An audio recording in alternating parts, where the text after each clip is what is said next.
Masih sering melamun tentang momen-momen yang udah berlalu? Rasa-rasanya, kita semua pernah ada di tempat itu, terjebak dalam kerinduan akan masa lalu yang indah. Kadang, kenangan itu bikin kita lupa akan kenyataan yang dihadapi sekarang, seperti terjebak di film lama yang tayang berulang-ulang dan bikin kita bosan, tapi tetap aja kita tonton. Mungkin kamu juga ngerasa, ngapain sih mikirin yang udah berlalu? Tapi entah kenapa, bayangan itu terus menghantui setiap langkah kita. Nah, dari situ kita bisa mulai memahami kenapa kita masih terjebak dalam kenangan lama. Mari kita gali satu persatu, kenapa sulit banget untuk merelakan masa lalu dan bagaimana cara kita bisa mulai bergerak maju. Di chapter pertama, kita akan mengulik alasan-alasan yang bikin kita sulit move on dari kenangan yang membuat kita terhambat dalam hidup. Chapter 1, Kenapa kenangan itu menyiksa?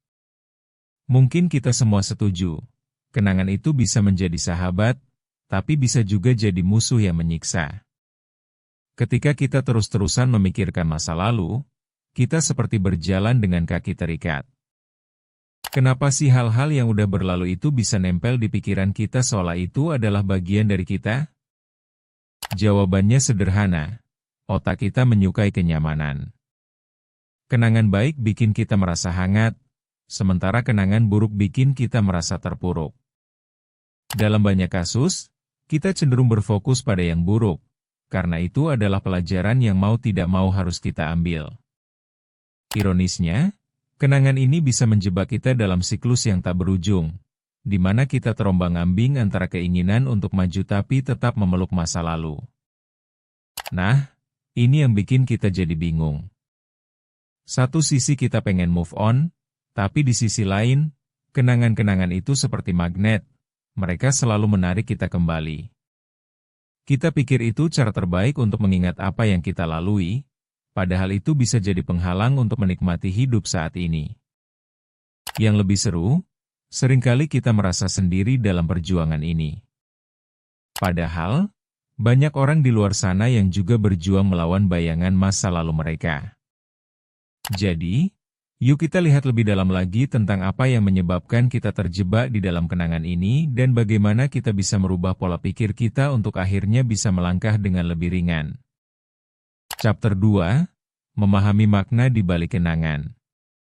Kadang kita harus mengakui, kenangan itu bukan sekadar gambar di album atau video di ponsel.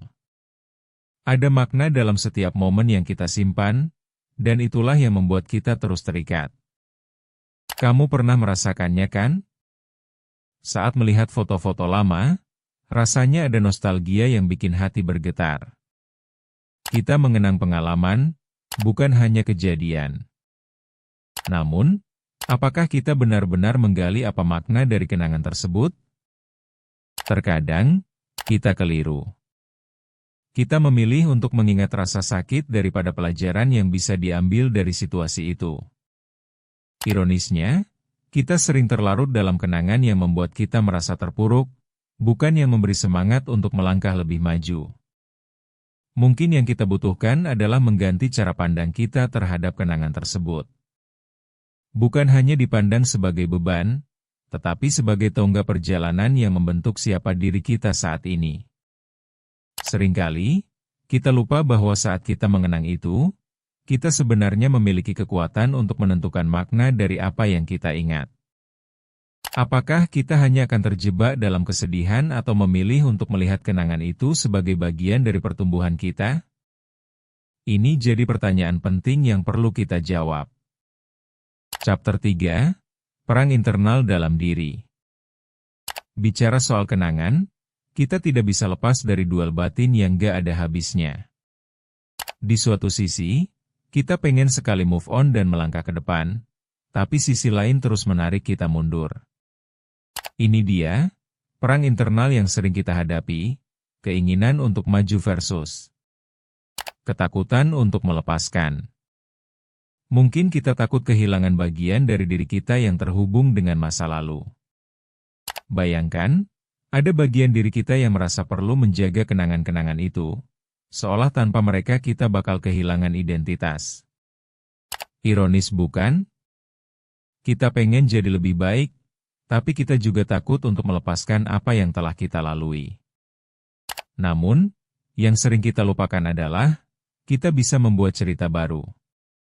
Dengan terus-menerus berperang di pikiran, hanya akan bikin kita makin lelah tanpa ada hasil. Kenapa gak kita coba untuk berdamai dengan diri sendiri? Menerima bahwa kenangan itu ada, tetapi bukan berarti kita harus membawanya di pundak kita selamanya. Coba deh mulai dari hal kecil, seperti menulis jurnal atau bercerita pada teman tentang pengalaman kita.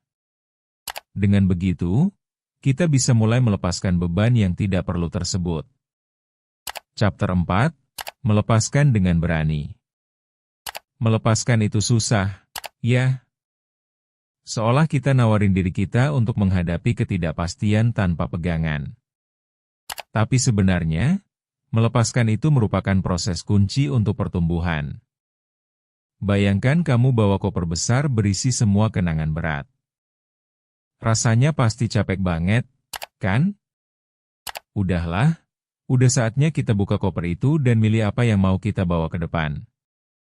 Sederhananya, kita butuh pembaruan. Mengapa harus terjebak dengan hal-hal yang hanya bikin kita stres? Ketika bisa melepaskan yang tidak berguna, kita bisa memberikan ruang bagi hal-hal baru yang positif.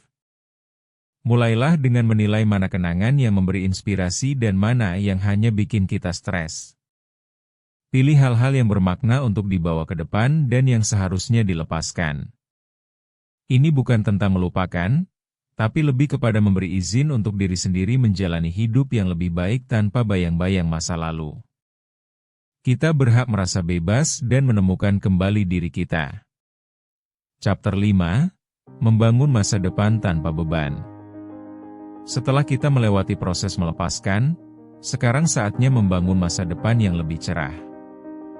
Siapa bilang masa lalu harus menentukan masa depan kita? Seringkali kita terjebak dalam pola pikir bahwa kita adalah produk dari apa yang pernah terjadi.